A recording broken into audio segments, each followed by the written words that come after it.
Oh. Wah, oke, meeting is not streaming on YouTube. Baiklah rekan-rekan sekalian, saya buka. Bismillahirrahmanirrahim. Assalamualaikum warahmatullahi wabarakatuh. Alhamdulillahirrabbilalamin. Sholatu wassalamu ala asrofil anbiya'i wa mursalin wa ala alihi wa sahbihi ajma'in amma ba'du. Rekan-rekan dan rekanita sekalian yang berbahagia, alhamdulillah pada malam hari ini kita dipertemukan secara online di udara. Yang mana pada malam hari ini insya Allah kita akan membahas tentang kiat sukses beasiswa. Inisiasi acara pada malam hari ini adalah antara PP IPNU dan juga bekerja sama mengundang dari Trust English School Pare. Nah, yang menarik pada malam hari ini telah hadir bersama kita pembicara-pembicara kita yang luar biasa, narasumber kita diantaranya ada, saya sebutkan satu-satu, ada Kak Bubu nih yang sudah hadir. Assalamualaikum Kak Bubu, Alim Bubu Swarga. Nah, beliau ini adalah awardee beasiswa dari pemerintah Thailand, luar biasa. Nah, terus setelah hadir juga bersama kita senior kita yang luar biasa, beliau juga 2 kali penerima beasiswa LPDP, rekan Muhammad Roshid Jazuli, yang sekarang insya Allah ya Mas Roshid disegerakan pandemik ini, jadi Mas Roshid bisa berangkat ke UCL di University of London. Nah, rekan-rekan yang berbahagia, kami dari bidang HI PP IPNU menginisiasi acara ini bertujuan supaya kiranya teman-teman semua betul-betul, karena kita organisasi kepelajaran, betul-betul gitu punya niat yang baik untuk memajukan IPNU terutama dalam bidang akademik. Bukan saja IPNU tapi juga NU keseluruhan. Jadi kalau kata Imam Syafi'i, boleh saya rujuk sedikit, merantaulah, kelak kamu akan dapat pengganti teman saudara, dan merantaulah demi apa? Karena air yang baik tidak diam di dalam satu kolam, kayak gitu. Nah, sudah ada contoh yang baik di hadapan kita, mungkin nanti akan kita mulai saja.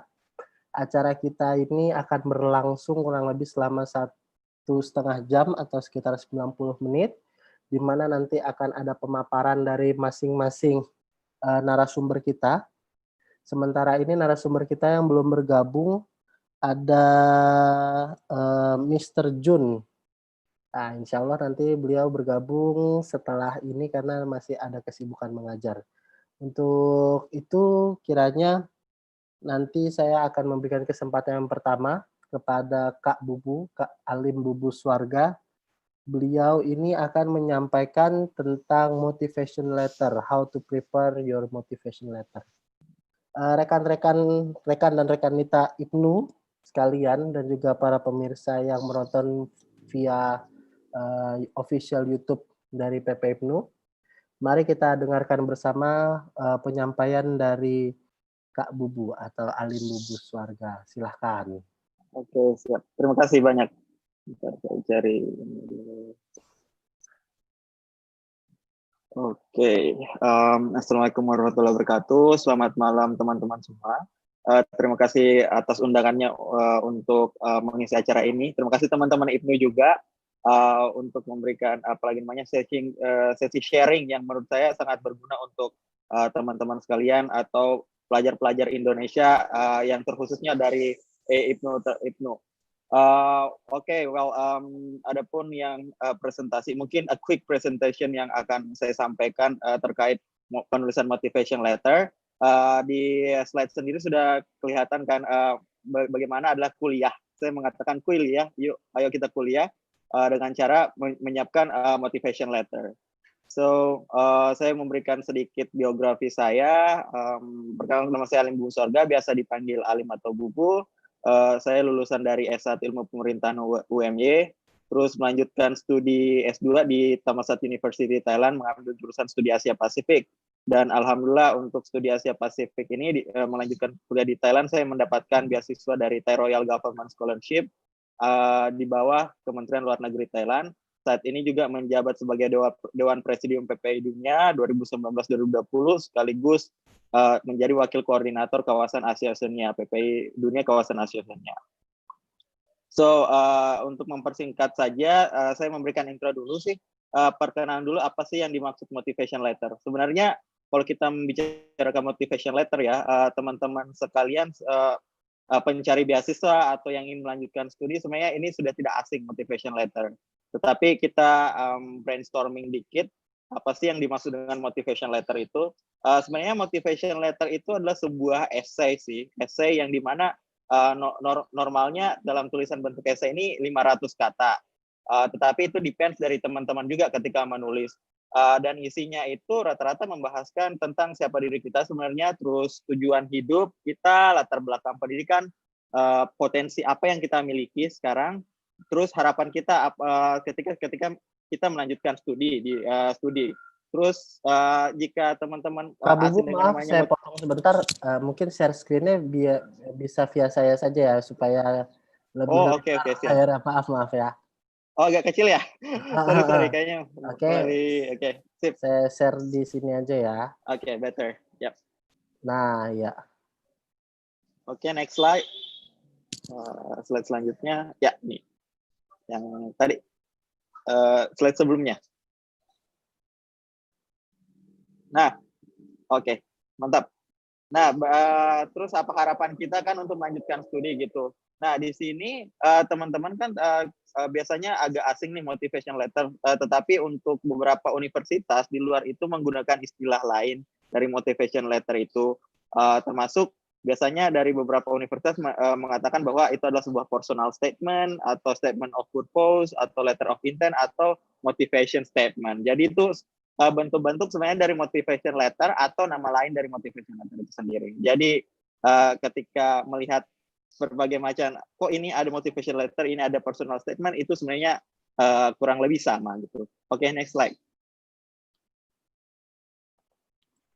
Oke, kita masuk sebenarnya bagaimana langkah-langkah dalam mempersiapkan motivation letter. Next slide. Sebenarnya menyiapkan langkah-langkah dalam menyusun motivation letter itu sebenarnya secara general itu semua orang lakukan sangatlah mudah. Tetapi ada 5 langkah yang menurut saya yang sangat penting ketika kita mempersiapkan motivation letter itu. Yang pertama adalah step in. Step in ini saya definisikan bahwa teman-teman sudah melakukan aksi sebelum menulis motivation letter tersebut. Yang dimana semenjak kuliah teman-teman sudah harus berpartisipasi atau membuat story dari kuliahnya, misalkan mengikuti konferensi internasional atau pertukaran pelajar maupun mengikuti publikasi atau sebagai asisten research dari dosen, asisten peneliti atau hal lain-lain dan sebagainya. Hal ini ketika teman-teman sudah membentuk itu dari semenjak kuliah, itu akan mempermudah teman-teman ketika membuat motivation letter, yang dimana ceritanya sudah ada semua di situ. Jadi tinggal teman-teman menyusun gitu motivation letternya. Kedua itu understand atau memahami. Misalkan kita memahami sponsor atau scholarship yang kita ingin apply atau universitas yang kita apply. Nah, pertama misalkan dalam kasus saya di Thailand, saya mendapatkan Thai Royal Government Scholarship. Saya harus memahami dulu apa sih sebenarnya tujuan dari scholarship ini, Thai Royal Government Scholarship. Kalau kita nggak mengetahui tujuan dari mereka, itu akan sulit juga untuk menyesuaikan apa visi dan misi mereka dengan visi dan misi kita ketika kita apply scholarship tersebut. Misalnya Thai Royal Government Scholarship under Kementerian Luar Negeri Thailand, yang dimana tujuan mereka untuk memberikan funding kepada negara-negara yang secara GDP per kapitanya di bawah dari Thailand itu untuk diberikan scholarship sebagai awardee dari mereka, terus mencoba untuk memperkuat relasi Indonesia dan Thailand. Ya, itu adalah salah satu dari tujuan mereka. Oleh karena itu, ketika saya menulis langkah menyusun motivation letter, kita sudah mengetahui visi dan misi mereka. Bagaimana kita menyesuaikan dengan visi dan misi mereka dengan visi misi dan kita. Gitu. Terus yang ketiga research. Research itu atau meneliti atau memperdalam lebih dalam terkait apa sih sebenarnya kita mau tulis di motivation letter. Di motivation letter sendiri kita memiliki problem gitu. Kita memperlihatkan problem apa, yang ada di dalam motivation letter atau personal statement kita. Nanti setelah teman-teman melakukan research, teman-teman merasa bahwa ini problem ini sangat penting dan ini harus kita highlight ketika kita menulis motivation letter gitu. Terus elaborate di sini maksudnya teman-teman harus mengelaborasikan. Setelah kita mendapatkan problem, teman-teman harus lebih memperdalam lagi research yang dilakukan, yang dimana elaborasi ini untuk mematch dari problem, terus problem solvingnya apa gitu.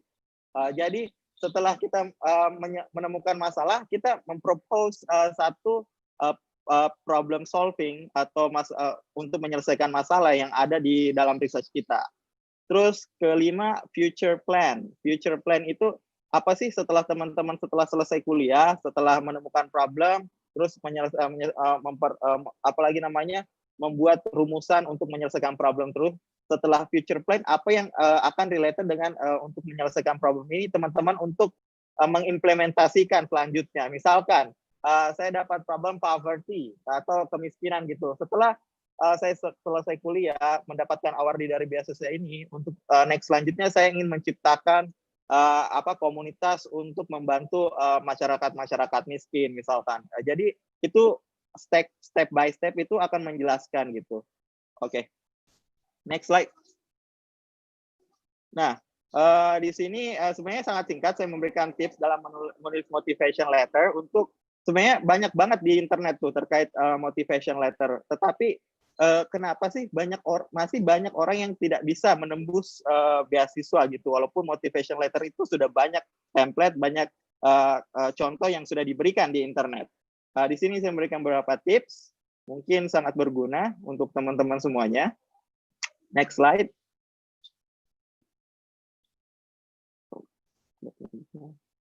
Nah, ini menurut secara pribadi dalam perspektif saya, dalam pengalaman saya untuk menulis motivation letter itu, yang pertama adalah be personalized. Be personalized itu maksudnya jujur gitu, jujur dengan apa adanya. Jadi ketika teman-teman membuat motivation letter, teman-teman menulis cerita teman-teman sendiri ketika masa kuliah, misalkan dari S1 mau melanjutkan S2, apa saja teman-teman yang sudah lakukan selama kuliah, apa interest teman-teman kepada satu topik atau lain-lain. Di sini teman-teman sudah bisa tulis semuanya. Tidak perlu bohong, karena ketika teman-teman jujur dalam penulisan motivation letter, itu will be make easier for you gitu loh. Jadi lebih mudah untuk teman-teman untuk mengekspresikan ketika menulis motivation letter. Terus kedua itu dramatize. Jadi walaupun kita jujur, kita agak menambahkan dikit lah, biar kelihatan kita agak lumayan wah dibandingkan awardee atau pendaftar lain. Misalkan dramatize, kita mengikuti sebuah konferensi internasional di luar negeri. Walaupun konferensinya itu sendiri sebenarnya bukan konferensi yang sangat masif atau terkenal di dunia luar, atau apalagi namanya mahasiswa-mahasiswa internasional, tetapi kita bisa menambahkan bahwa konferensi ini memberikan pengalaman yang lebih buat saya, yang mana saya menemukan banyak hal, berinteraksi dengan orang-orang, dan itu membuat saya lebih maju dibandingkan awardee lain. Dan disitulah dramatize, yang dimana tetap related dengan be personalized, tetap jujur, tetapi agak menambah-nambahkan dikit lah bumbu-bumbu ketika kita menulis motivation letter itu supaya lebih kelihatan wah. Terus setelah yang saya bilang tadi, dramatize, mention your focus topic. Jadi mention your focus topic di sini, teman-teman sudah sebelumnya ketika menyusun motivation letter, kita sudah punya interest. Kita mendaftar ke universitas, kita mendaftar ke beasiswa. Misalkan saya dalam social science, saya mendaftarkan untuk studi Asia Pasifik, saya melihat tertarik ke hubungan internasional, karena di studi Asia Pasifik itu saya belajar berhubungan internasional. Saya mulai memasukkan topik-topik apa yang saya tertarik, misalkan hubungan luar negeri Indonesia dan negara lain, dan kebijakan luar negeri Indonesia dan untuk negara lain. Itu salah satu fokus-fokus saya ketika saya menulis motivation letter.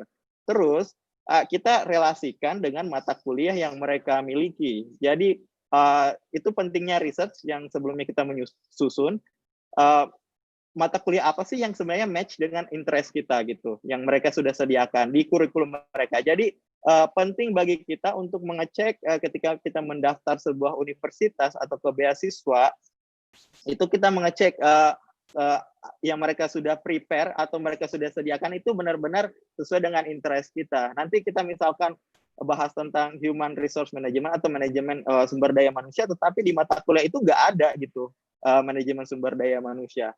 Jadi mereka berpikir kenapa kalau masuk di mata kuliah di jurusan kita kita harus memberikan kamu beasiswa, tetapi mata kuliah interest kamu tidak sesuai dengan match dengan apa yang kita offer ke kamu. Jadi itu sangat penting.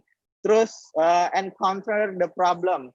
Nah, seperti yang saya bilang tadi, kita sudah ada problem, ada topik, kita memunculkan problem dari topik kita, misalkan hubungan, dalam kasus saya misalkan hubungan luar negeri Indonesia dan Australia. Kenapa banyak problem di hubungan luar negeri itu? Nah, saya memprovide sebuah problem solver atau memprovide sebuah solusi untuk apa aja sih yang seharusnya kita lakukan untuk memperkuat hubungan luar negeri Indonesia dan Australia. Misalkan dalam bentuk konkretnya kita lebih banyak melakukan research atau penelitian, nggak perlu sesuatu yang sangat wah atau overacting gitu loh, overacting. Misalkan kita mengubah Indonesia untuk lebih baik itu enggak. Kita mulai dari hal-hal kecil, apa yang kita punya, apa yang kita bisa kontribusikan, misalkan memperbanyak teman-teman Australia, misalnya orang-orang Aussie.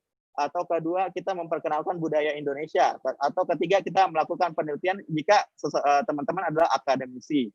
Terus selanjutnya, ini juga yang seperti saya bilang, ini sangat related dengan poin kelima untuk tipsnya itu show your next steps. Di sini kalau teman-teman hanya berteori aja gitu, hanya berteori ketika ingin membuat ini dan itu, tetapi nggak ada langkah konkret untuk menunjukkan teman-teman ketika menulis motivation letter itu sebenarnya sangat lemah ya dalam penulisan motivation letter. Jadi itu mungkin beberapa tips. Ketika semuanya sudah ditulis, teman-teman cukup melakukan proofread, karena beberapa dari penulisan motivation letter, apalagi ketika kita mendaftar ke universitas di luar negeri, itu jelas akan bahasa Inggris. Mintalah melakukan proofread, bisa meminta untuk teman yang bahasa Inggrisnya lebih advance dibandingkan kita, atau memakai jasa proofreading gitu. Terus setelah ditulis, di proofread, tinggal submit dan berdoa. Semoga motivation letter ini menjadi pertimbangan bagi pemberi beasiswa dan universitas sehingga mereka memilih kita sebagai awardee mereka. Mungkin next step mungkin sekian dan terima kasih quick presentation dari saya. Kalau ada untuk diskusi lebih lanjut kita bahas di question and answer gitu atau jawab pertanyaan. Terima kasih. Ya, terima kasih Mas Alim Bubus Wargat. Itu tadi penyampaian quick presentation tentang bagaimana kita mempersiapkan beasiswa, motivation letter untuk kita memperoleh beasiswa. Sebelumnya izinkan saya menyapa untuk salah satu narasumber kita juga yang akan berbicara. Setelah hadir bersama kita Mr. Junaidi dari English Trust Pare. Assalamualaikum Mr. Jun. Nah, Mr. Jun panggilan kerennya beliau ini. Waalaikumsalam. Beliau adalah CEO dari English Trust Pare. Alhamdulillah beliau telah bergabung bersama kita karena tema besar kita hari ini adalah bagaimana juga selain mempersiapkan motivation letter, bagaimana juga tentang mempersiapkan TOEFL dan IELTS. Nah, beliau ini expertnya untuk urusan TOEFL dan IELTS. Kebetulan beliau sudah hadir bersama kita. Bagi rekan-rekan yang ingin bertanya juga nanti tentang motivation letter, kita akan lanjutkan diskusi lebih mendalam di sesi tanya jawab. Untuk itu sesi kedua ini akan saya berikan waktu kepada Mr. Jun untuk menyampaikan tentang bagaimana mempersiapkan TOEFL dan IELTS. Karena tema besar kita TOEFL dan IELTS itu nggak susah kok. Nah, begitu. Silakan Mr. Jun, kami waktu dan tempat kami persilakan. Oke, terima kasih banyak. Assalamualaikum warahmatullahi wabarakatuh. Waalaikumsalam warahmatullahi wabarakatuh. Suara saya terdengar dengan indah kan di sana? Mantap. Mantap. Oke, terima kasih atas kesempatan malam ini. Alhamdulillah ini adalah batch yang ketiga untuk kita berbagi tentang beasiswa. Mungkin saya akan membawa sedikit saja materinya tentang perspektif dari pemberi beasiswa atau penguji beasiswanya saja gitu.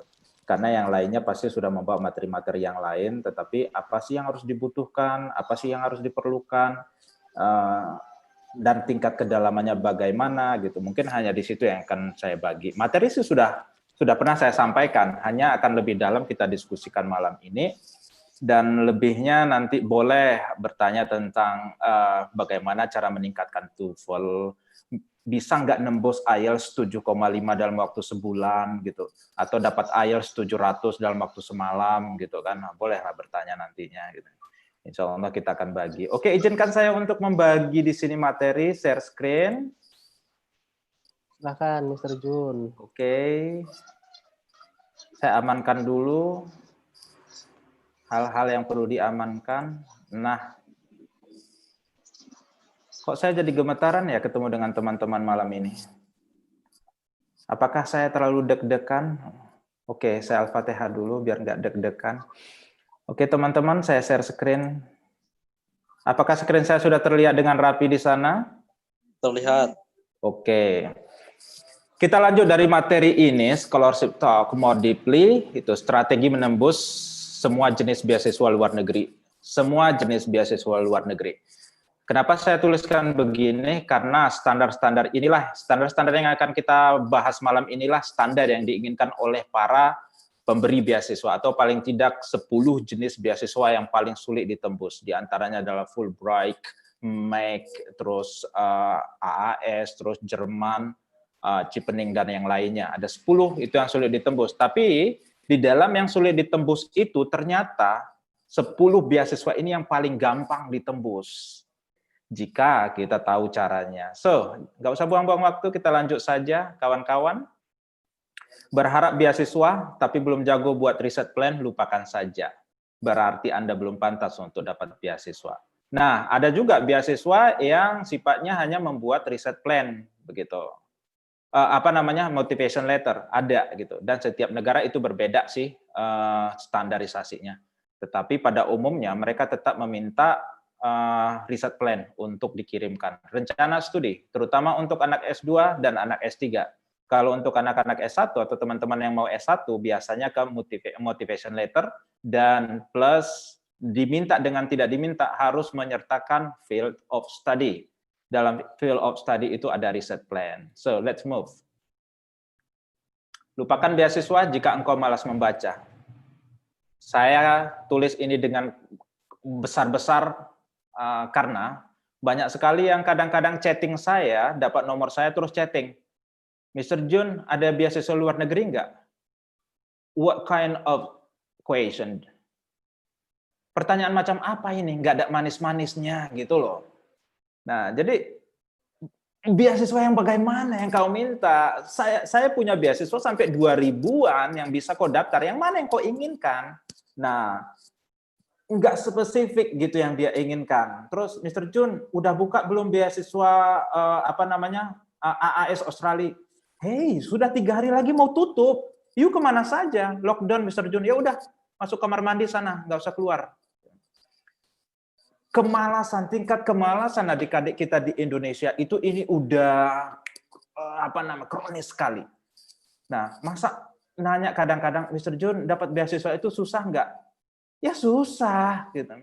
Kecuali saya gurunya, baru gampang.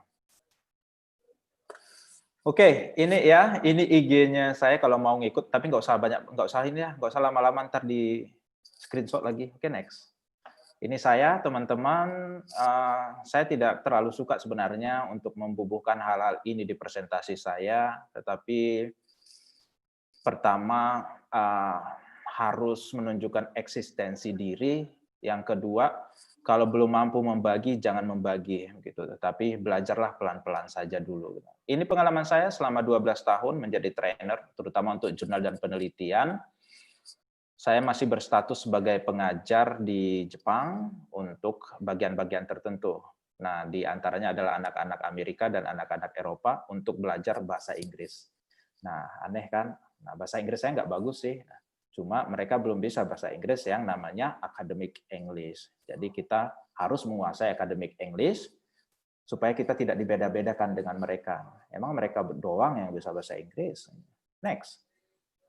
Ini kerjaan saya sebagai perkenalan saja, teman-teman. Jadi kerja saya adalah jadi penghulu. Mengawinkan virus satu dengan virus keduanya pastinya dengan bismillah ya. Kalau enggak dosa nanti kalau lahir anak-anaknya. Dan biasa kadang-kadang saya di seminar di internasional ini adalah di Nobel Prize. Ya kebetulan saja ya. Kebetulan saja dipanggil padahal belum pantas ada di sana. Di sini saya tinggal. Bukan ini ya. Ini bukan saya ya. Pokoknya daerah sini lah. Ini Godzilla nih. Daerah situ. Ini di Tokyo. Apakah kita kuliah di luar negeri itu hanya belajar saja? Tidak. Jalan-jalan dong, selfie gitu. Tetapi tidak TikTokan ya.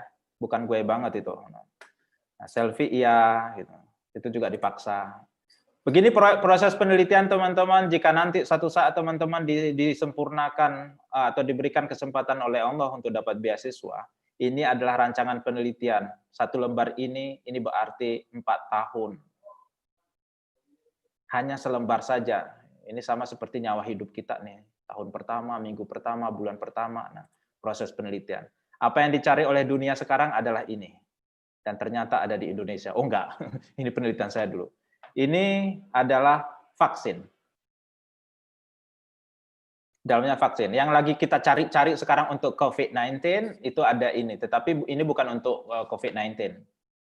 Nah, ini untuk salah satu virus gitu. Nah, proses pembuatan. Nah, untuk mencari satu titik seperti ini butuh berminggu-minggu nih.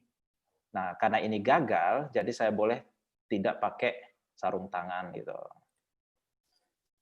Teman-teman yang sudah dapat beasiswa pasti pernah merasakan hal ini. Seminggu 2 kali rapat, harus laporan riset, laporan perkembangan riset, atau harus ikut seminar internasional, dan rasanya kita dikerumunin oleh para profesor dari seluruh dunia itu seperti semut rasanya kita, brothers. Nah, belum lagi digilir pertanyaan gitu. Si A belum selesai pertanyaan, udah ada pertanyaan kedua, pertanyaan ketiga. Ini baru tingkatnya tingkat mahasiswa, belum lagi kalau tingkat profesor nanti yang nanya. Mereka lipat-lipat tangan itu, tapi mematikan pertanyaannya. Saya ditanya di saat ini adalah dengan satu pertanyaan, dan ini bisa blow your mind. Bahasanya begini, virus itu makhluk hidup, hewan yang hidup. Nah, karena hidup, jadi ada dong proses pencernaan. Nah, kata profesor di sini salah satu, jadi pertanyaannya adalah, kemana virus buang kotoran? Di mana? Dan ternyata mereka sudah mencari itu. Di mana kotorannya? Pasti dibuang dalam tubuh manusia. Di mana dibuang? Nah, kita masih meneliti tentang kulit manggis, ada ekstraknya. Nah, sedangkan mereka sudah, ya kotoran virus dicari. Astagfirullahaladzim, virusnya aja belum pernah ngelihat. Ini kotorannya. Jangan-jangan mereka mencari DNA-nya juga gitu. Pasti ya beasiswa yang kita kejar salah satunya adalah ini. Ini adalah jadwal beasiswa bulanan, ini tahun 2014, sudah lama sekali.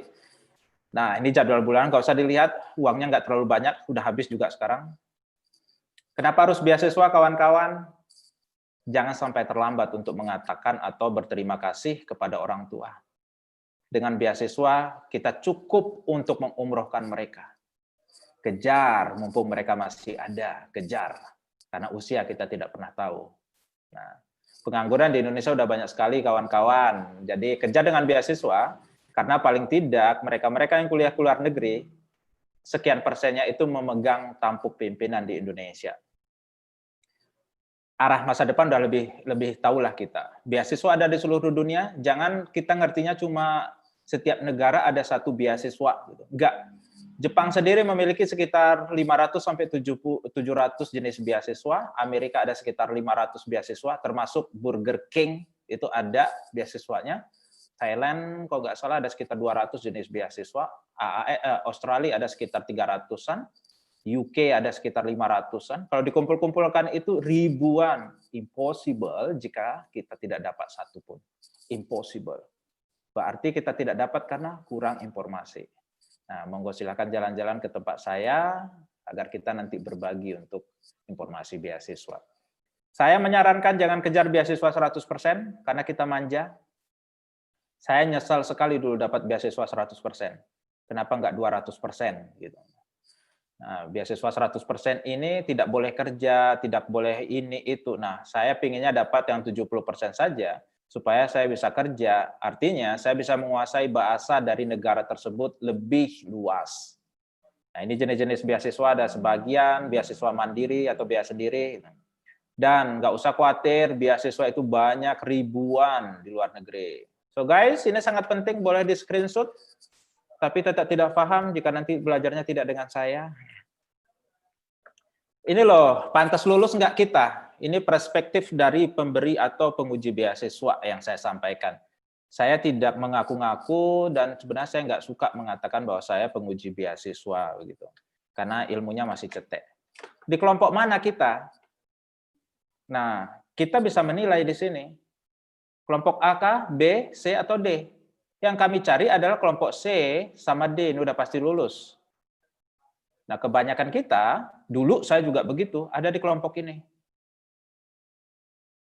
Nah, berkasnya lengkap, TOEFL-nya tinggi, padahal TOEFL itu kami cek di urutan ke-7. Ada 10 berkas beasiswa dan TOEFL IELTS di urutan ke-7.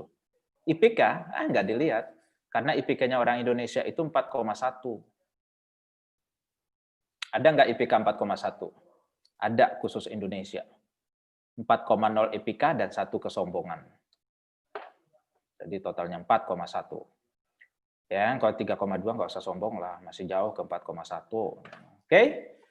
Kelompok B, berkas lengkap, TOEFL, IELTS-nya bagus, rata lah. Research plan-nya ada, statement of purpose-nya ada, motivation letter-nya ya, statement of purpose sama motivation letter sama seperti Mas tadi sampaikan. Field of study ada. Nah, dan yang lainnya ada. Nah, ini kami akan melirik nih, kayaknya. Maka ini bisa masuk, paling bagus dia masuk nanti ke bagian cadangan.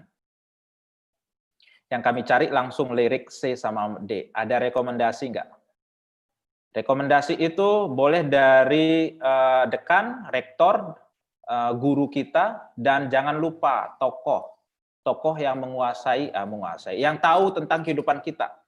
Biasanya saya sih berikan pada anak-anak saya recommendation letter, dan yang terakhir yang lulus ke Jepang ini hanya membawa recommendation letter tanpa mereka minta ya hal-hal ini.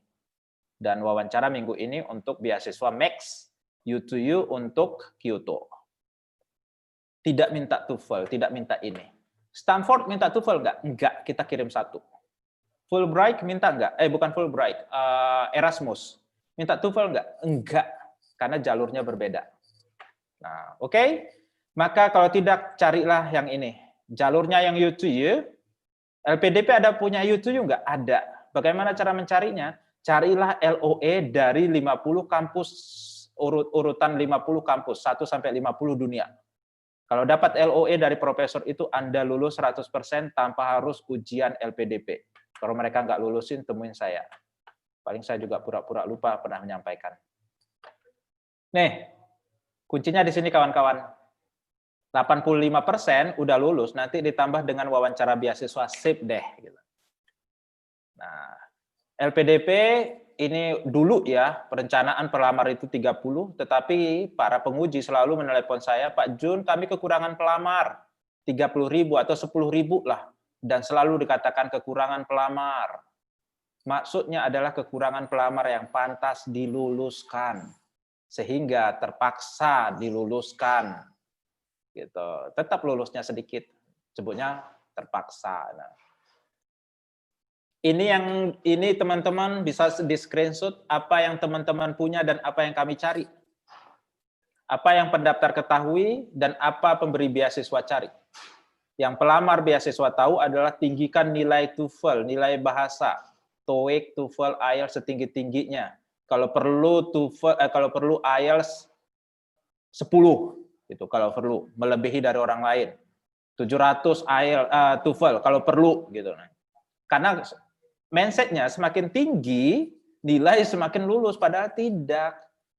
Nah, tidak ada hubungannya antara scholarship. Nah, saya menyebutnya begini, scholarship is not about TOEFL or IELTS.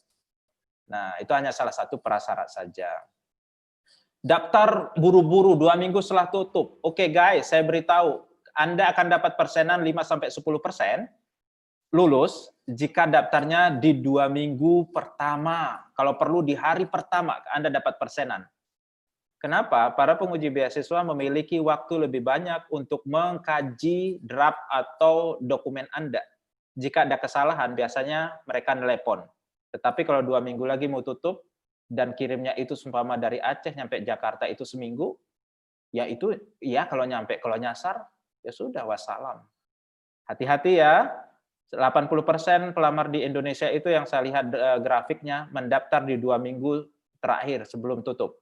Bahkan ada 5 menit sebelum tutup baru kirim dokumen. Ini malam nih traffic AAS setelah kita tanya nih full sekali error. Karena AAS jam 12 malam ini tutup Australia.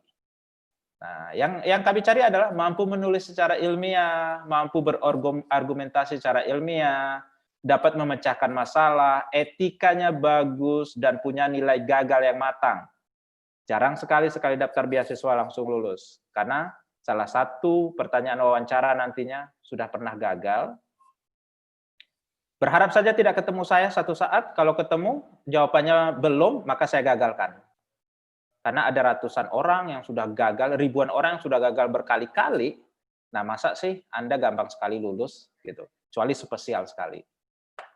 Ini adalah bagian-bagian terpenting yang harus teman-teman buat. Diminta dengan tidak diminta, ini wajib dibuat untuk mengalahkan ribuan pelamar itu. Research plan, statement of purpose, field of study and study plan. Kurikulum vitae, ingat, kurikulum vitae bukan resume yang satu lembar. Kurikulum vitae dan recommendation letter. Ini bagian ini tidak bisa dipisahkan. Anda lulus di research plan, ini salah posisi ya. Anda lulus di research plan, saya langsung lari ke field of study. Bagus di field of study, saya langsung cek study plan-nya. Apa bedanya ini semuanya, Mr. Jun? Nah, satu saat kita akan belajar lah di pertemuan berikutnya mungkin. Bagaimana cara menulisnya, apa beda-bedanya. Karena research plan ada dalam field of study, research plan dan field of study ada di dalam study plan. Nah, setelah itu baru statement of purpose atau motivation letter, dan ini sangkut paut semuanya. Ini ketiga ini sangkut paut dan sangkut paut ke sini. Dari sini dia bersangkut di sini. Maka ini semua satu kesatuan. Nah, oke. Kalau ada yang terputus jalurnya, kami meragukan, ini siapa yang buat recommendation letter? Apakah dia paham tentang riset Anda? Apakah dia paham tentang Anda? Nah, itu questioning ya. 4 beasiswa yang selalu ada, G2G, yang daftarnya di kedutaan, itu government to government, atau yang U2U, atau university to university. Oh, universitas kita kan tidak kerjasama dengan universitas luar itu. Gimana, Mr. Jun? It's okay. U2U means you university to you. U-nya ini tidak harus university. You. Nah, salah satu beasiswa yang saya dapatkan itu adalah universitas saya tidak kerjasama dengan universitas itu, sehingga kerjasamanya university recommendation dari universitas ini untuk saya, to you. Tidak ada kerjasama, tetapi saya juga dapat beasiswanya di sana. Akhirnya nggak saya ambil juga sih, karena terlalu jauh dari Indonesia, Malaysia. Collaboration, university recommendation, atau sumpama kerjasama riset antara UGM sumpama dengan Tokyo University, atau UI dengan Cambridge, sumpama begitu. Nah, ini kesempatan. Jika Anda dosen atau calon dosen, kesempatan ini. Ambil kesempatan ini. Nggak usah khawatir, bahasa Inggris saya kan nggak bisa, Mr. Jun, belum bagus, apa itu. Come on. That is only a time. Itu hanya soal waktu saja. Dan ada juga training namanya. Jika ada guru, ada teman-teman di sini ya, teman-teman mungkin ada guru, ini ada training gurunya. Nggak usah khawatir, biayanya dari pemerintah.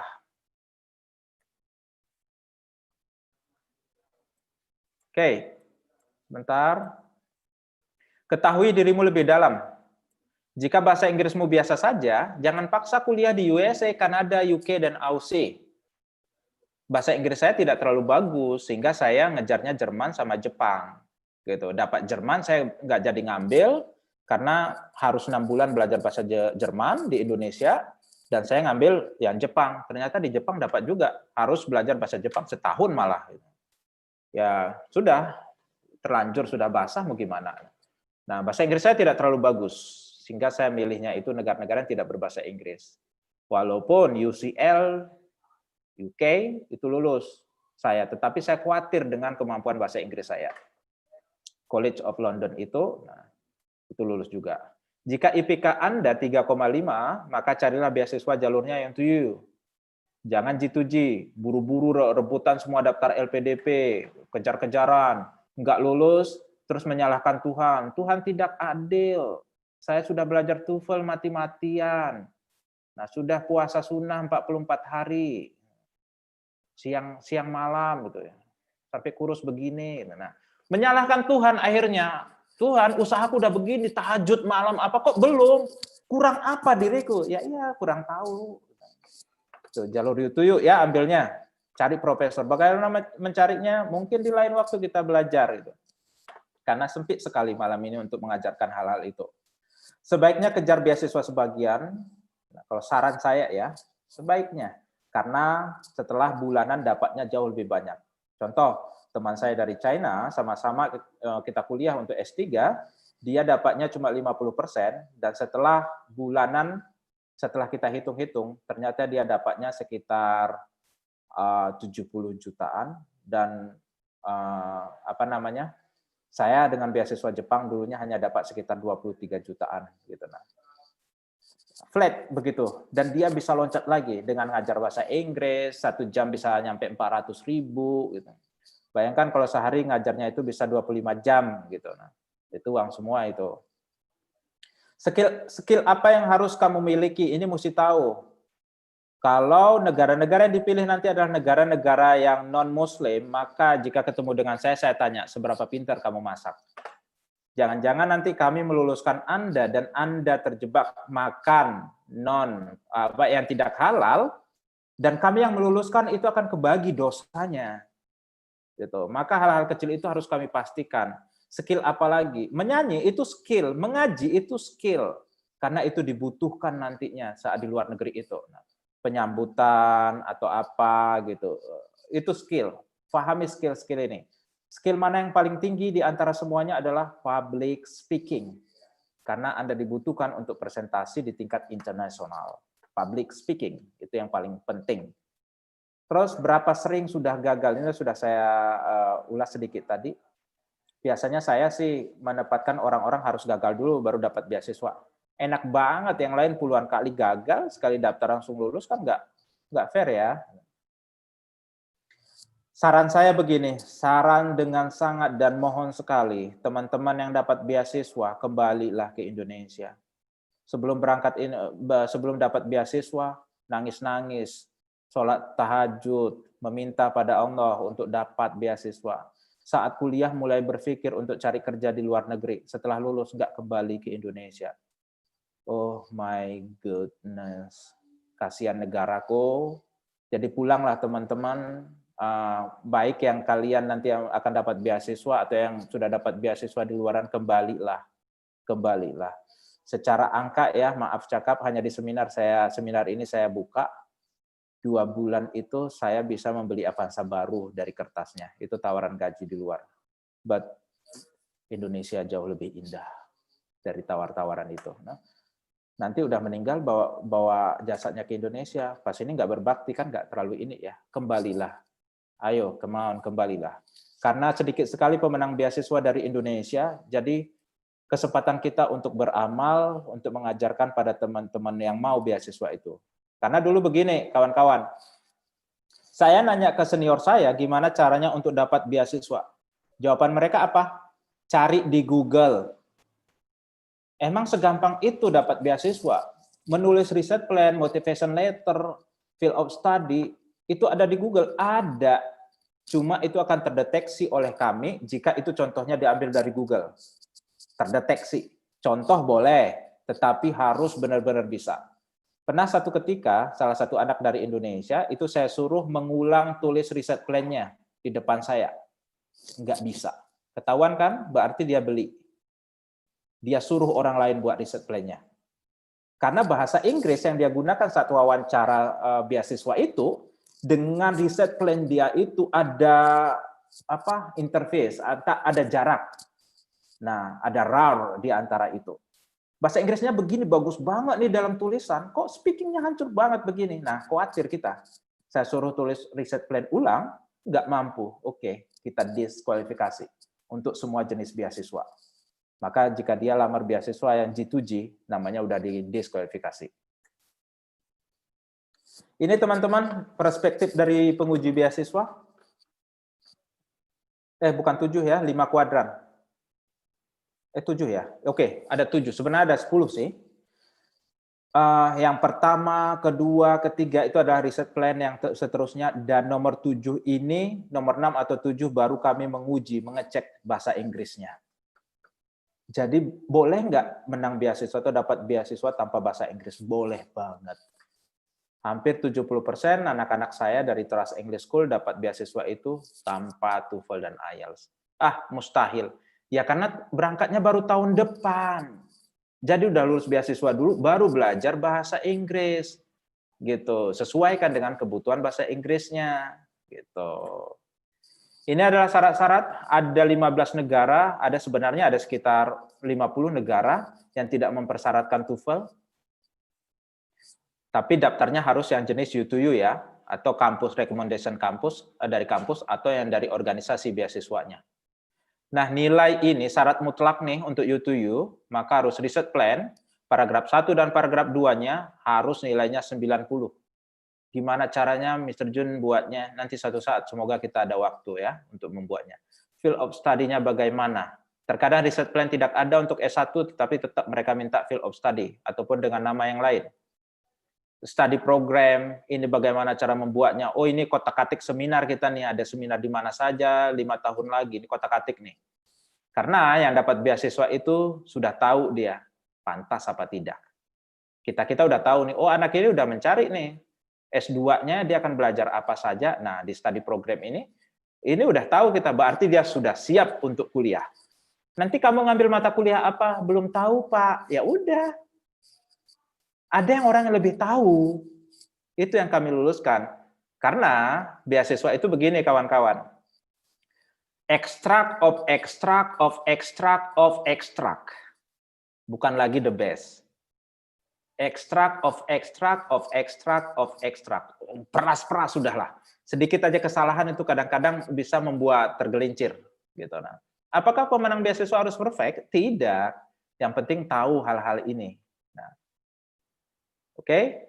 Motivation letter-nya bagaimana? Tadi teman-teman itu bagus. Tadi sesuai. Pas banget gitu. Pas Mas tadi memberikan motivation letter bagaimana? Step-stepnya begitu sih. Nah, bagus sekali. Esai, hati-hati, esai nilai tertingginya ada di paragraf 4, dan lalu di paragraf 1, kalau dibuat esai, harus esai. Ada nggak beasiswa esai? Ada. UK selalu buka untuk BBC, Learning English, untuk belajar IELTS di London, itu ada, tetapi harus buat esai. Persyaratannya esai, itu ada. Dan jarang sekali pemenang dari Indonesia, karena takut buat esai. Recommendation letter sedikit saja, nggak usah panjang-panjang, 2 paragraf saja sudah. Tetapi harus ada hal-hal kenapa Anda harus diluluskan. Gampang membuatnya, tetapi kebanyakan dosen kita di Indonesia ini dia kesulitan membuatnya atau dia tolak. Saya sibuk, saya ini. Nah, karena terkadang mereka tidak terlatih atau khawatir gitu terhadap orang yang meminta surat rekomendasi itu. Begitu kawan-kawan. Ini sedikit informasi saja. Nah, sedikit informasi, Jepang itu ada 500, di atas 500 jenis beasiswa yang buka setiap tahunnya. Amerika ada sekitar 700, Australia 300, rata-rata. Ini minimal, UK ada sekitar 400 jenis. Nah, ini grup saya, silahkan kalau mau bergabung di sana. Belum ini sih, ada grup-grup yang lain juga, tetapi tidak terlalu ramai. Biasanya kalau ada waktu saya bahas di sini, teman-teman itu semuanya. Kenapa? Karena Saya ingin pegang anak-anak dari seluruh Indonesia, dari pelosok-pelosok. Jangan yang dapat beasiswa Jakarta mulu, Bandung mulu, Surabaya mulu, Jogja mulu. Ini anak-anak Papua, anak Pak-Pak, anak-anak Sabang, anak pedalaman Kalimantan, kapan dapat kesempatannya? Nah, sehingga grup ini dibuat. Begini perkiraan berapa orang akan lulus tahun ini? Maka kami menghitungnya seperti ini. Budget kami sekian. Project kami sekian. Project di Jepang nih, sumpama project kami sekian. Oh, dari sini semuanya, dari proposal penelitian yang masuk, maka menghabiskan uang sekian. Oh, dapatnya 437 scholarship yang boleh dilamar. 437 ini berhak untuk umum hanya sekitar 350.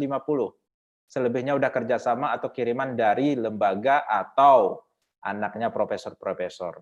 Maka kejarlah teman-teman untuk jadi profesor, supaya anak kita satu saat nanti gampang. Jalan tol namanya. Sama saja, begini perhitungannya. Mas moderator, berapa menit lagi saya?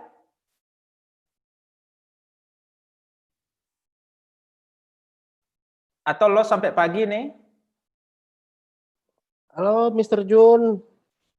Silakan Mr. Jun dilanjut sampai presentasinya selesai. Masih ada waktu 5 menit lagi untuk menyelesaikan Mr. Jun. Sebelumnya kita lanjut ke sesi diskusi bersama Mas. Oke. Thank you. Berjalanlah kawan-kawan dimanapun di bumi Allah ini, karena setiap jengkal yang kau jalani itu adalah sebuah mimpi bagi orang lain. Nah, jangan batasi langkahmu, karena mimpi itu terkadang tidak selalu ada di Australia. Terkadang ada di Amerika, terkadang ada di Jepang, bahkan mungkin ada di Quebec, di bagian utara dari Kanada sana. Saya hanya menitip pesan begini, bahwa kesempatan selalu bertemu dengan kesiapan. Para pemenang beasiswa biasanya sudah mempersiapkan diri jauh-jauh hari. Berapa lama? Standarnya 6 bulan. Membenahi bahasa Inggris dan yang lainnya, berkas-berkas dan yang lainnya. Standarnya 6 bulan. Ya, sehingga saya berani mengatakan begini, kesempatan selalu bertemu dengan kesiapan. Kesempatan selalu terbuka setiap tahun, kawan-kawan. Selalu buka beasiswa itu tiap tahun. Tetapi jika kita tidak membenahi diri kita, maka kesempatan itu hanya akan menjadi kesempatan saja. Tidak ketemu dengan kesiapan. Iklan, ini iklan. Mari diskusi. Question and answer. Selesai. Baik, terima kasih Mr. Jun. Motivasi yang sangat berharga sekali di sesi malam ini. Ternyata inilah dia yang kita cari bersama. Maksudnya bukan hanya sekedar teknis, tips and triknya saja, tapi juga motivasi sederhana dari Mr. Jun ini bisa menjadi pemantik bagi rekan-rekan maupun rekanita sekalian yang bisa kita sebut pejuang beasiswa. Oke, untuk sebelum kita beranjak ke sesi Q&A, kita juga mau sharing sedikit dengan salah satu senior kita, Senior Ibnu, Ikatan Pelajar Nahdlatul Ulama. Beliau ada rekan Muhammad Rosid Jazuli atau kerap kita kenal Jazz Muhammad. Bukan lain Jazz yang itu ya, yang penyanyi. Kalau ini Jazz Muhammadnya NU. Nah, beliau ini juga penerima 2 beasiswa. Pertama, beliau melanjutkan studi S2-nya untuk beasiswa LPDP di New Zealand ya Mas ya? Betul. Nah, selanjutnya sekarang beliau sedang menunggu, karena ini masa pandemi COVID, hanya tinggal menunggu berangkat saja, beliau akan melanjutkan ke UCL London. Tapi sedikit beliau akan bercerita bagaimana proses dan perjuangan beliau ketika mendapatkan beasiswa. Karena seperti yang tadi Mr. Jun bilang, jangan melulu anak Jakarta, Bandung, Semarang saja, maksudnya yang kota-kota besar dengan akses informasi yang sangat mudah yang bisa mendapatkan beasiswa. Tapi rekan-rekan kita di daerah juga harus punya akses yang sama untuk dapat beasiswa. Nah, rekan Rosid ini beliau datang dari Blitar, yang mana kita tahu beliau ini juga aktivis musola awalnya, tapi punya mimpi besar. Bahkan sekarang beliau ada di lingkungan yang kita sebut nyaman lah dibanding dengan beliau dulu, marbot masjid dulunya. Silakan kepada Mas Rosid, bisa untuk sharing-sharing sama kita di sini, gimana sih proses Mas Rosid melanjutkan studinya dari S1, magister sampai doktoral. Terima kasih Mas Habibi. Assalamualaikum, selamat malam rekan-rekan dan rekanita. Wah, saya kebetulan juga alumni IPNU, jadi manggilnya rekan dan rekanita ini. Sorry ya, ini ada suara anak-anak karena anak saya main di belakang, jadi ada background. Terima kasih. Tadi saya cukup mengikuti penjelasan dari Mas Alim tadi, terus Pak Junaidi. Wah, sangat menginspirasi lah. Saya jadi bingung mau ngomong apa karena udah dijelasin semuanya. Oh ya, Mas Alim sekarang di PPI Asia Oceania ya. Saya dulu di PPI New Zealand, Mas. Gabung juga di PPI Asia Oceania. Iya, betul. Bagian dari Asia Oceania. Terakhir kongres di mana, Mas? Sorry, ini sedikit. Di Tiongkok. Kongres kawasan atau kongres PPI dunianya? Kongres PPI dunianya. Oh, di Malaysia, kemarin Johor. Oh, oke. Siap. Mantap. Mas Fadlan ya waktu itu ya, yang diganti ya? Ya, betul. Yang terpilih Mas Fadlan. Ya. Siap. Saya dulu di eranya September Intan. Intan Nurani ya? Ya. Saya belum kuliah S2 itu, Mas. Oh, iya, nggak apa-apa. Sama ini. Oke, teman-teman sekalian, sebenarnya seperti yang disampaikan sama Habibie tadi, anak saya. Memang banyak hal yang bisa diceritakan ya dari pengalaman mendapatkan beasiswa ini, karena memang kalau dipikir-pikir itu perjalanannya enak diceritakan tapi nggak enak dijalani. Enak banget gitu kan, dapat beasiswa ke luar negeri gitu, pas dapatnya nggak tahu kan banyak penolakan, terus pas di luar negerinya bagus itu kan, di foto-foto, di posting-posting, tapi menjalani studi di luar negeri itu susah minta ampun ternyata. Nah, saya ingin memulai dengan memframe kalau dari riset itu ada research framework. Kalau saya mungkin mau menyampaikan dengan framework khusus malam ini. Yang ingin saya sampaikan adalah framework define, measure, and act. Jadi mendefinisikan dulu, habis itu mengukur diri sendiri, dan habis itu melakukan tindakan. Apa tindakan yang harus disiapkan untuk belajar di luar negeri ataupun juga meraih beasiswa. Karena nggak kayak di Indonesia ya, kita di Indonesia itu kan semuanya kerasa kita biasa instan ya, kalau mau daftar sekolah gitu langsung daftar, besok keterima. Atau mungkin 1 bulan gitu, kayak daftar sekolah SMA atau SMP gitu, daftar terus 1 bulan ada pengumuman.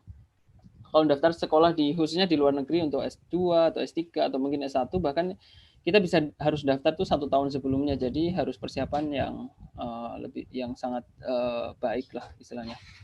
Nah, kalau pertama define ini sebenarnya kita harus mendefinisikan apakah kita ingin mendapatkan pendidikan yang lebih baik. Karena kalau nggak ingin ya nggak usah kan, ngapain cari-cari sekolah. Kalau ternyata memang inginnya di Indonesia aja, atau inginnya ya gini-gini aja, terus nggak ingin pendidikan yang lebih baik ya nggak usah. Tapi kalau ingin ya monggo persiapan. Terus kedua, pertanyaan di define ini adalah apakah kita ingin meraih beasiswa. Ini kan pertanyaan ke diri kita. Apakah pengen dapat dukungan finansial, apakah ingin nggak membebani orang tua, nggak ingin membebani diri sendiri juga, karena kan kuliah itu nggak murah ya, baik di Indonesia maupun di luar negeri.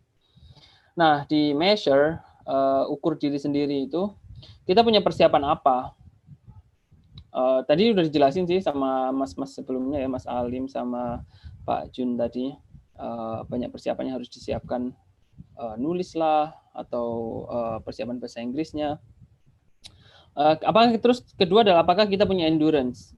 Kalau kita orangnya yang suka patah arang gitu atau putus asa, ya kayaknya jangan daftar beasiswa atau daftar sekolah yang beneran deh. Karena sekali daftar nanti ya seperti disampaikan Pak Jun tadi, kalau udah sekali ditolak habis itu nggak keterima ya ya daftar yang lain aja gitu.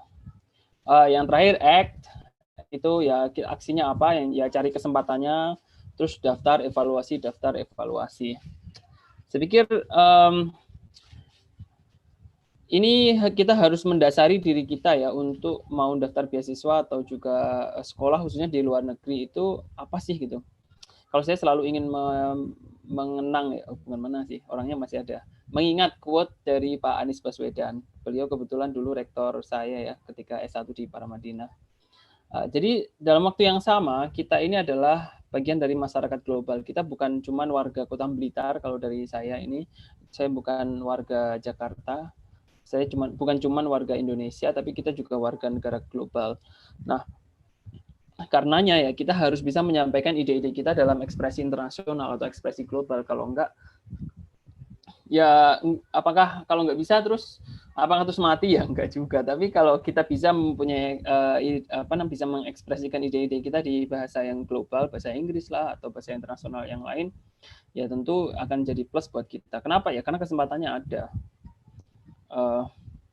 Nah, saya sedikit detail ke tadi define, measure, sama act. Saya nggak pakai slide karena biar nggak ke distract sama slide.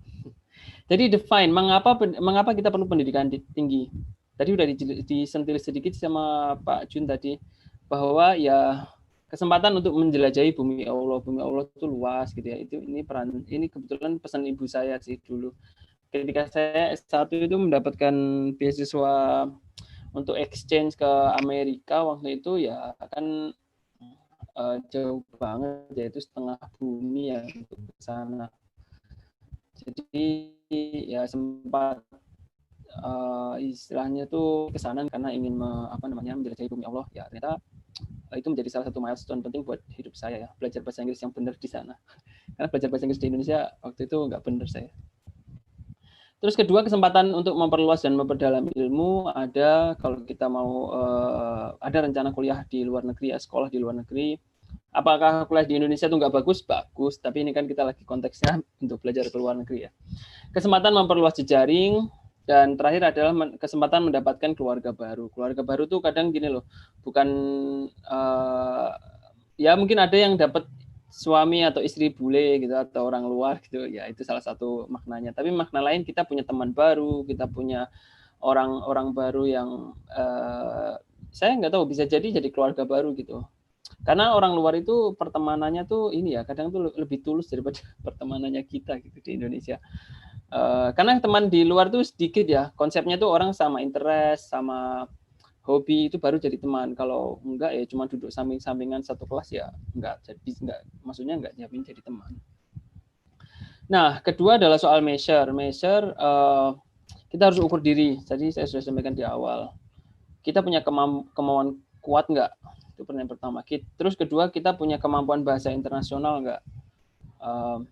Terus kita punya pemahaman akan fokus diri kita. Kita tuh sebenarnya apa sih passion-nya?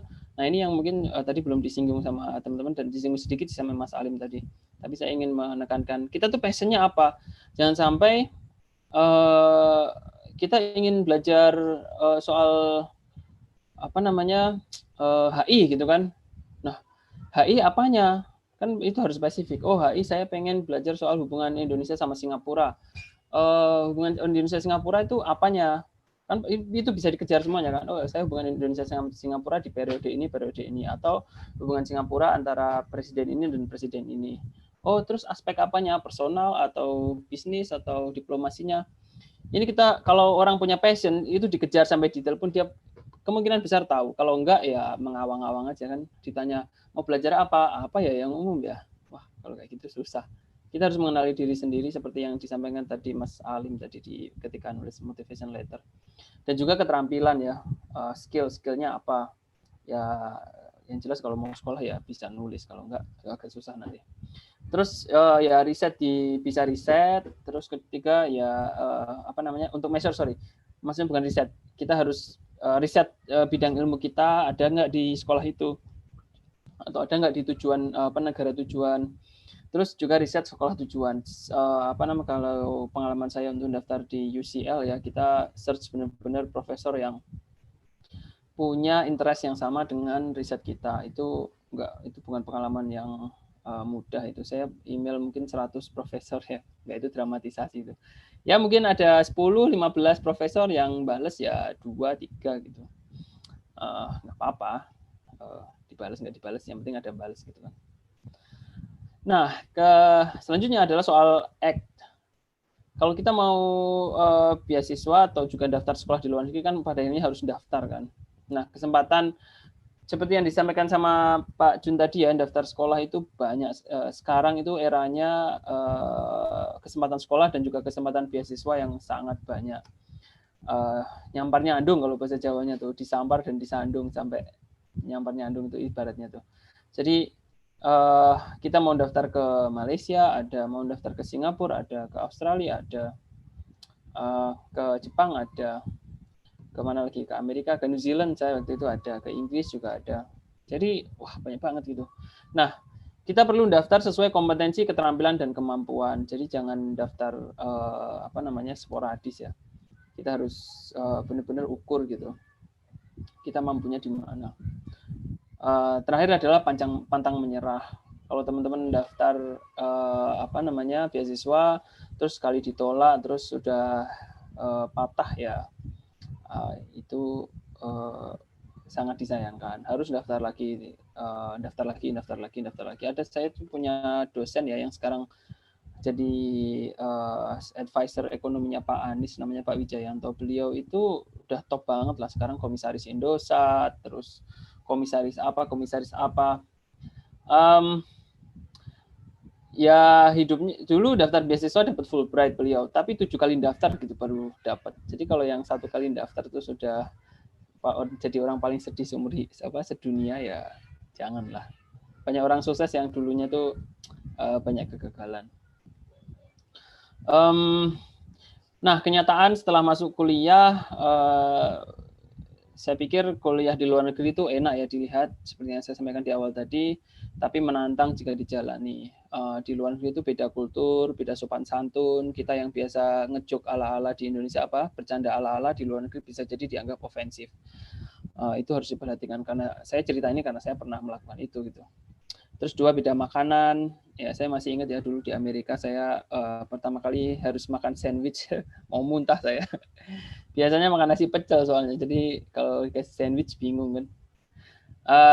Selanjutnya beda rupa, beda bahasa.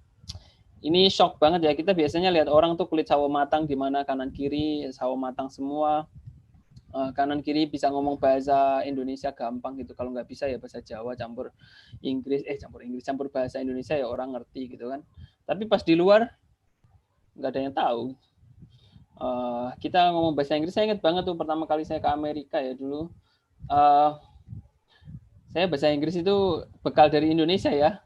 Saya ngomong nih cang cing cung, habis itu balasannya orang Amerikanya, sorry, I don't understand you. Wah, itu berat sih. Kita udah coba banget gitu kan. Tapi ya itu saya mulai nyadar bahwa belajar di luar negeri itu sulit. Prejudis dan rasisme ini isu yang lagi tren sekarang. Itu terjadi juga, tapi yang nggak sering. Kita tuh alhamdulillah ya jadi orang ASEAN itu, karena ASEAN itu rata-rata kulitnya sawo matang. Dan rata-rata orang Eropa sama Amerika itu nggak terlalu punya prejudis terhadap kita. Prejudisnya tuh kalau orang kulit putih, kulit hitam sama ASEAN rata-rata. Jadi kita selamat lah, relatif selamat. Tapi kalau bertingkah ya nggak tahu. Nah, tips terakhir ini, ingin tujuan kuliah apa? Ingat tujuan kita kuliah itu apa?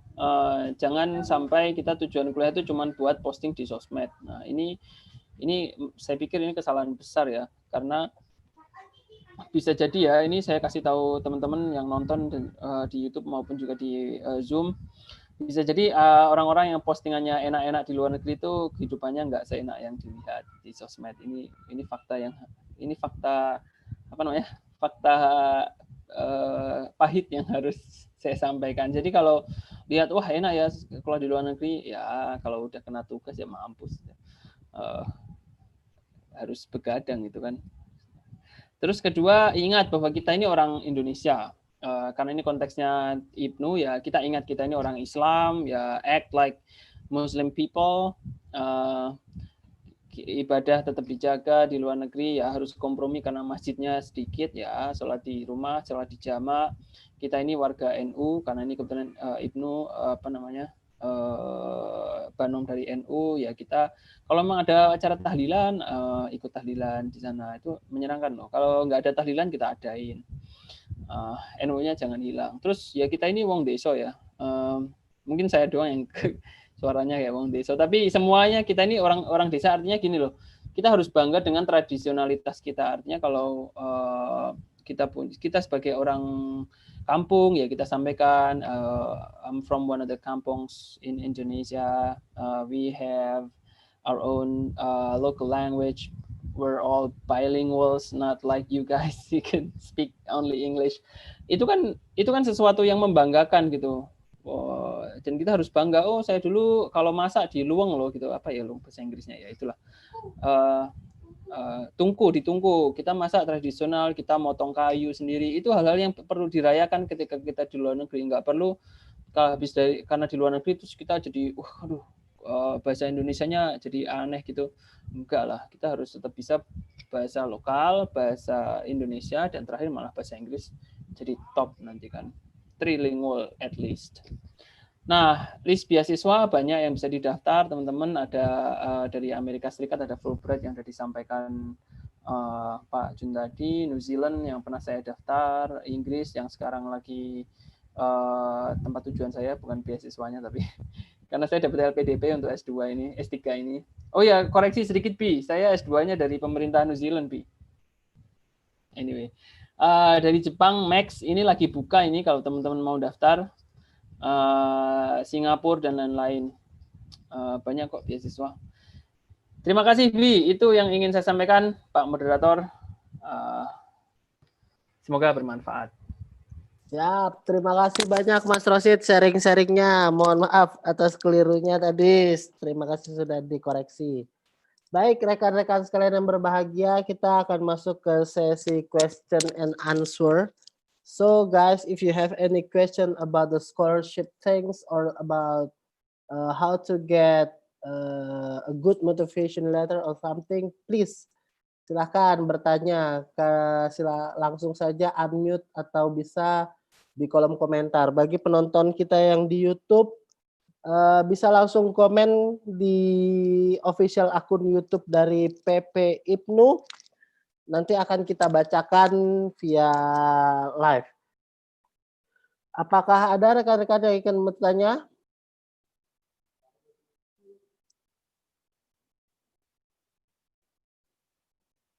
Oke. Kalau belum ada rekan-rekan yang ingin bertanya, kiranya boleh saya mengawali pertanyaan. Ini pertanyaan untuk Mr. Jun. Tadi ada sedikit pemantik yang luar biasa dari Mr. Jun tentang bagaimana kita mempersiapkan diri. Dari diri sampai ke hal-hal teknis untuk kita memulai beasiswa. Mr. Jun, boleh dong share ke kita biasanya sih kesalahan kecil apa? Biasanya kan ada kesalahan kecil tapi berdampak besar nih. Terkadang ini miss gitu dari para pejuang-pejuang beasiswa ini. Kadang tidak kita sadari kita melakukan hal itu. Nah, kesalahan kecil apa yang biasanya sering dilakukan oleh para pejuang beasiswa ini sampai dia gagal gitu dalam proses dia memperoleh beasiswa?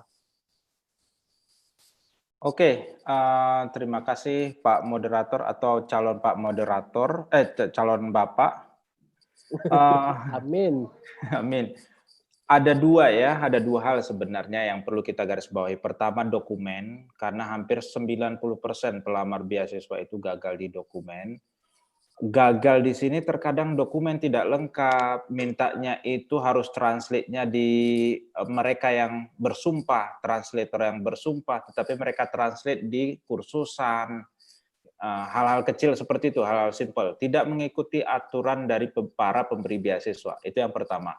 Yang kedua ini selangkah lagi mau tanda tangan beasiswa biasanya terjadi di wawancara scholarship. Contohnya begini, ada pertanyaan, tell me about yourself. Jadi pertanyaan ya, silakan jelaskan siapa Anda gitu. Nah, itu sering sekali para pelamar beasiswa, mungkin karena belum belajar ya, belum masuk ke kelas scholarship interview gitu, atau belum mengambil kelas-kelasnya untuk scholarship interview itu, mereka menjawabnya itu totally full. Padahal itu hanya kita pinginnya untuk Anda jelaskan tentang Anda saja before, today, and yesterday, today, and tomorrow. Itu yang kita cari. Tetapi mereka menjelaskan tentang background ekonomi, anak keberapa, orang tuanya kerja di mana. Ini kesalahan yang sangat fatal sekali. Lebih berfokus saja untuk menjelaskan apa yang sudah kita lakukan selama hidup kita, masa kuliah kita ngapain saja, terus sekarang ngapain, terus ke depannya kita mau apa, lebih di situ saja.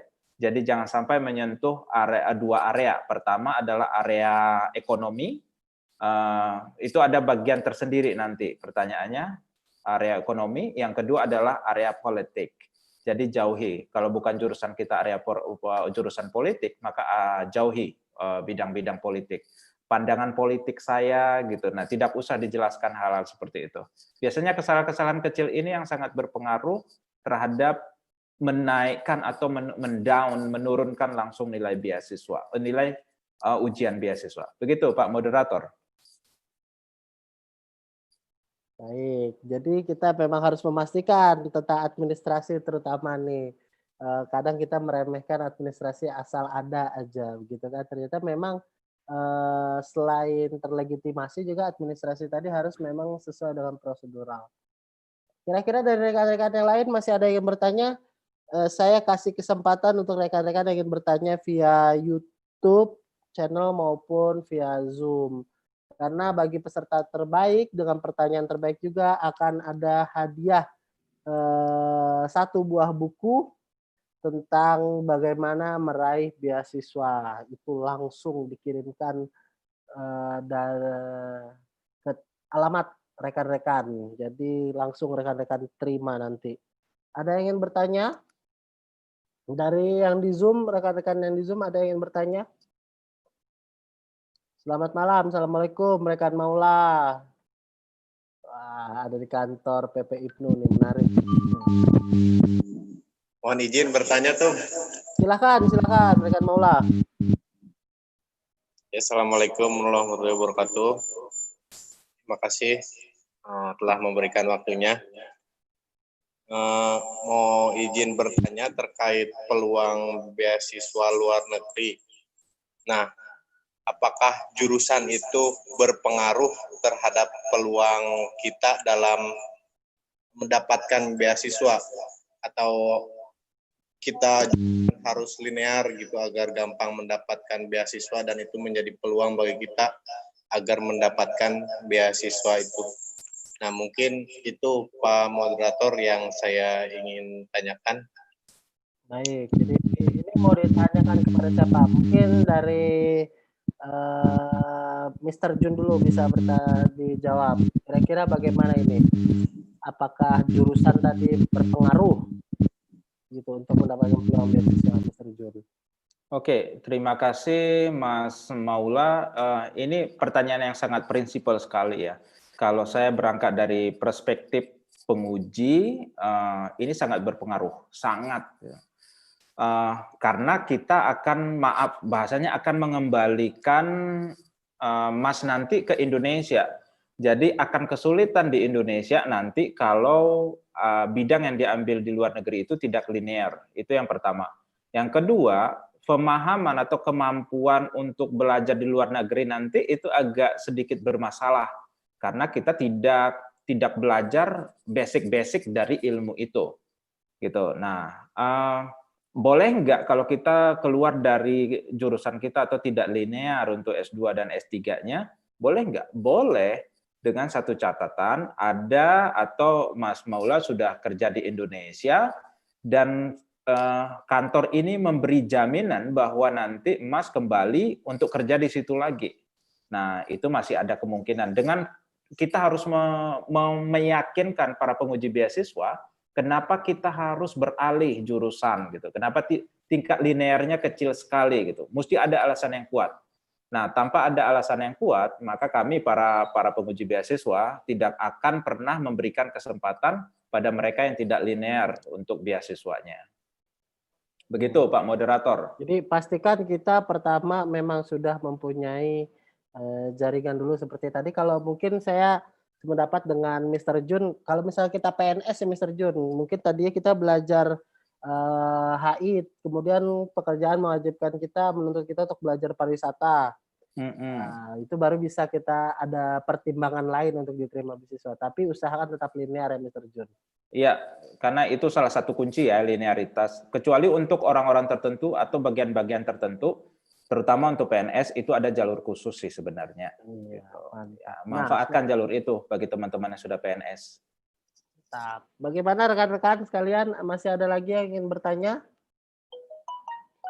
Kalau rekan-rekan di YouTube channel, adakah yang ingin bertanya? Kalau tidak, saya ingin bertanya lagi. Ini pertanyaan biar saya aja yang borong nanti. Jadi selanjutnya ini untuk Kak Bubu. Kak Bubu tadi bicara tentang motivation letter. Mr. Jun tadi juga bicara tentang motivation letter. Nah, motivation letter ini kita akui memang banyak patternnya di internet. Apalagi ada yang sampai berbayar kan. Nah, Kak Bubu, supaya kalau kata Mr. Jun tadi kita dapat motivation letter yang original, yang lahirnya betul-betul dari pemahaman dan juga keinginan kita, inspirasinya mencari motivation letter ini bagaimana, Kak Bubu? Boleh sharing Kak Bubu dari pengalaman kamu? Oke.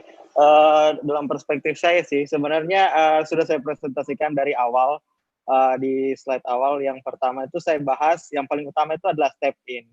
Yang mana saya mendefinisikan itu bagaimana kita membuat cerita kita gitu. Cerita kita itu nggak mungkin kita buat dalam 1 bulan atau dalam 3 bulan atau 2 bulan, cerita kita untuk menuangkan di motivation letter tersebut. Jadi tugas utama teman-teman yang ingin melanjutkan di luar negeri atau ingin mendapatkan beasiswa atau walaupun di dalam negeri sebenarnya, mulai dari sekarang teman-teman itu sudah membuat story-nya tersebut gitu. Berarti cerita-cerita yang akan nanti dituangkan ke motivation letter.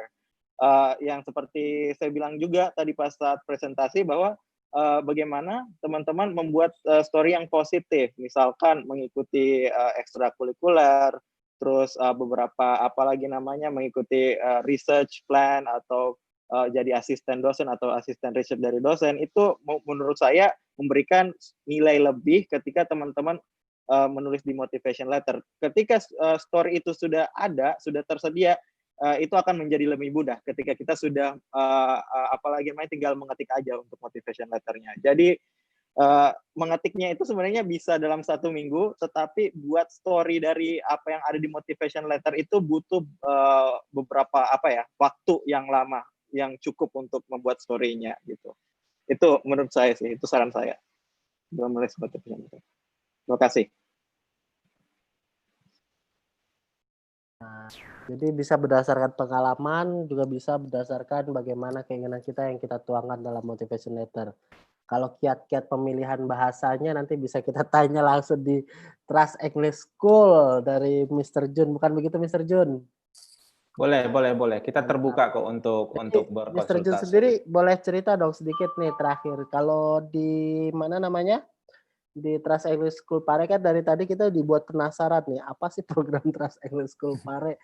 Dikasih iklan juga cuma sekelewat doang. Mungkin Mr. Jun bisa cerita ke kita, apa sih persiapan dan bagaimana sih Trust English School tadi membina rekan-rekan kita kalau berminat nih, apalagi para pejuang beasiswa nih, yang selama ini ibarat kata putus cinta ditolak patah hati galau nih.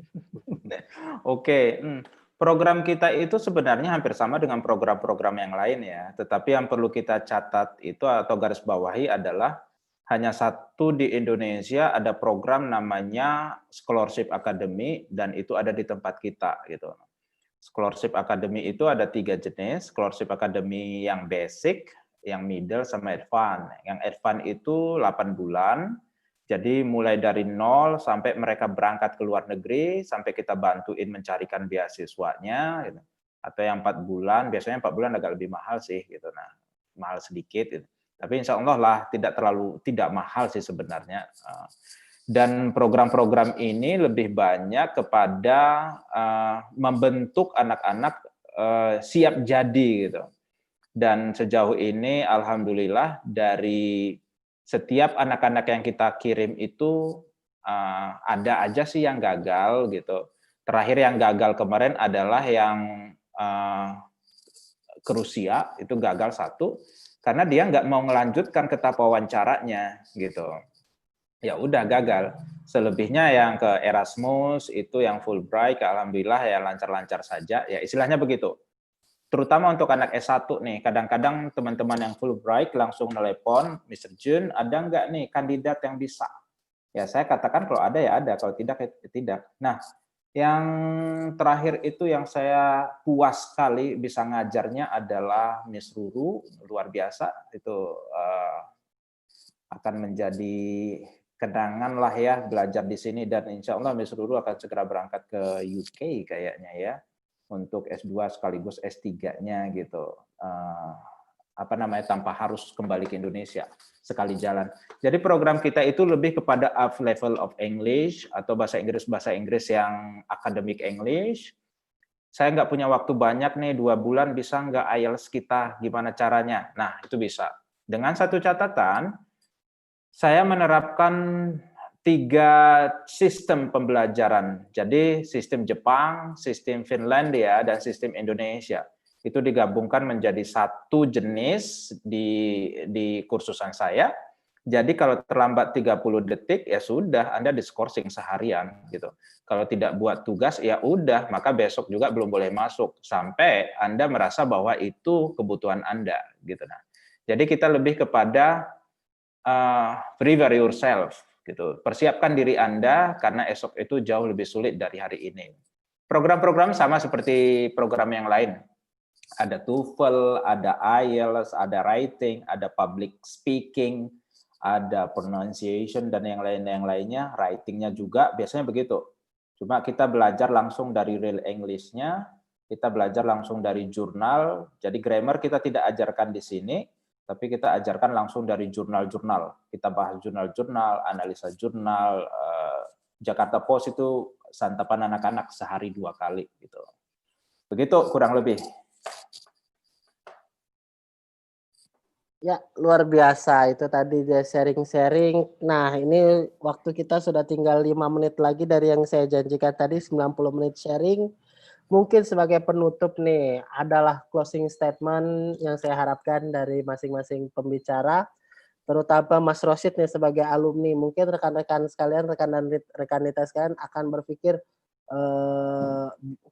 sebuah hal hampir mustahil jika anak IPNU atau yang lain-lain, hampir patah semangat lah. Mungkin Mas Rosid bisa kasih pemantik, kemudian supaya yang latar belakangnya yang sama nih bisa juga untuk sama-sama mendapatkan beasiswa. Dan kita tunggu juga nanti selanjutnya closing statement dari Mr. Jun dan Kak Bubu, silahkan.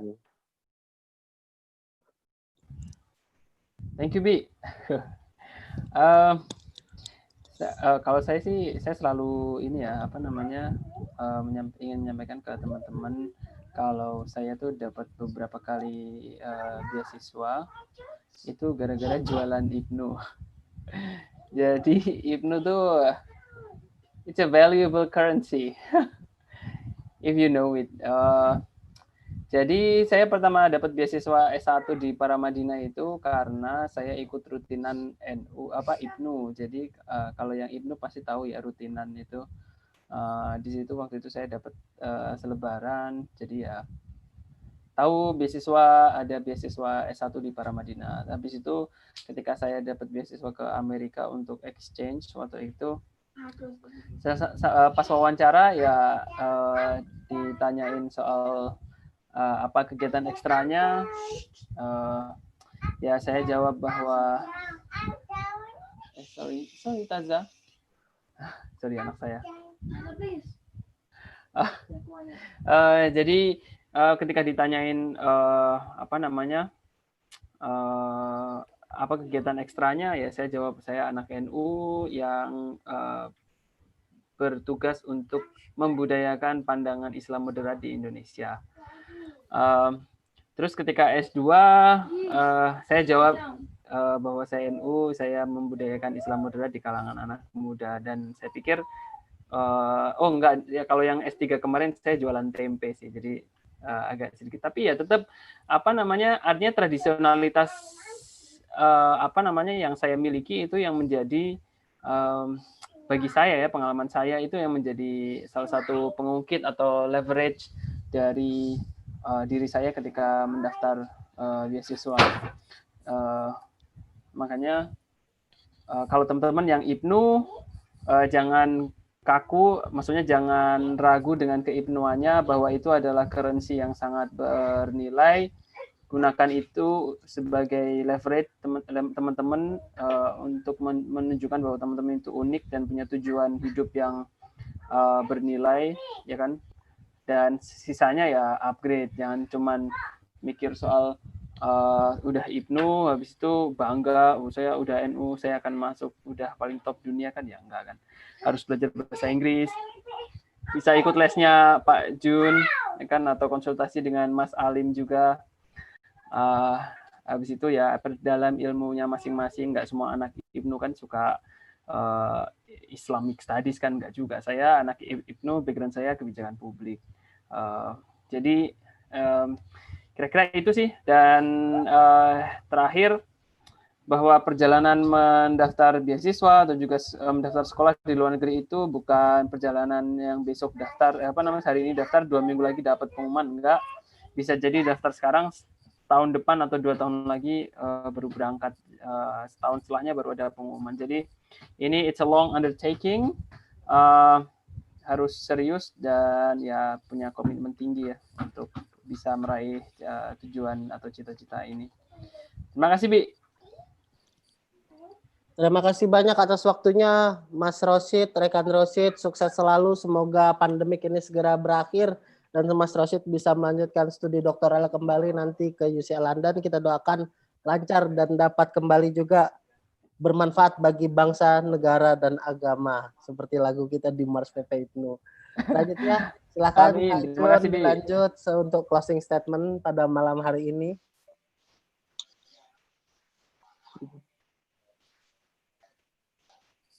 Halo, Mr. Jun. Oh, saya ya? Oke. Ya, silakan.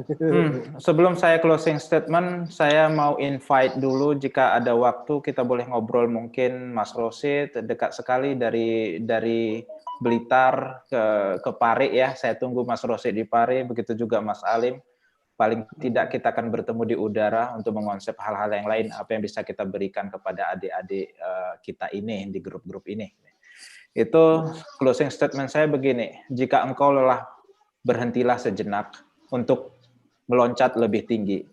Dan jangan lelah untuk meminta kepada Sang Pemberi kesempatan. Karena terkadang kita lupa bahwa sekuat apapun usaha kita, itu selalu terikat atau terkait dengan Sang Pencipta. Jika Sang Pencipta sudah memberikan kesempatan, maka tidak ada satupun hal lain yang bisa menghalanginya.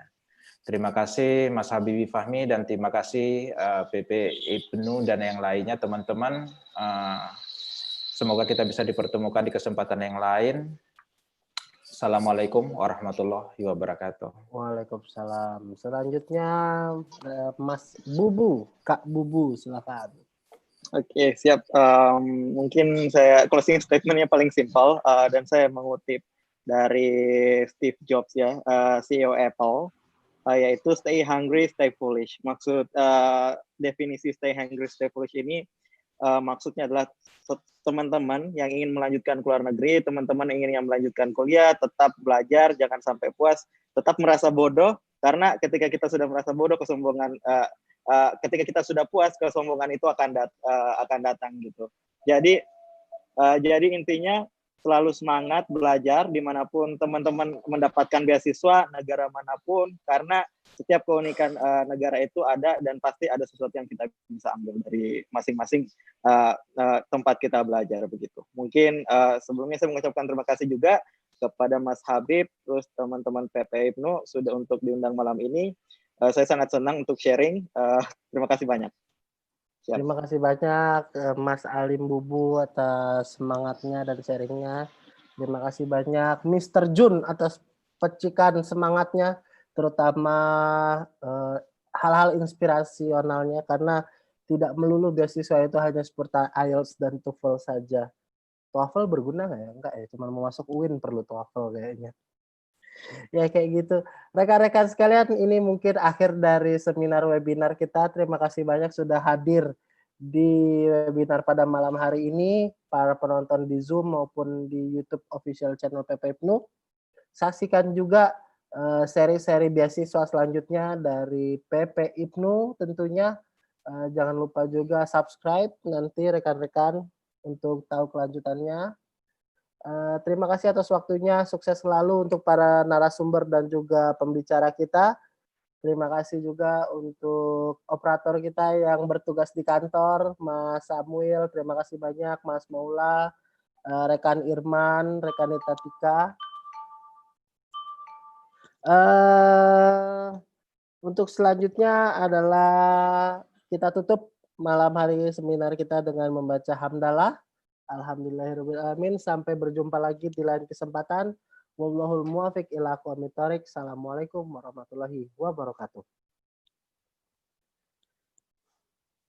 Waalaikumsalam warahmatullahi wabarakatuh.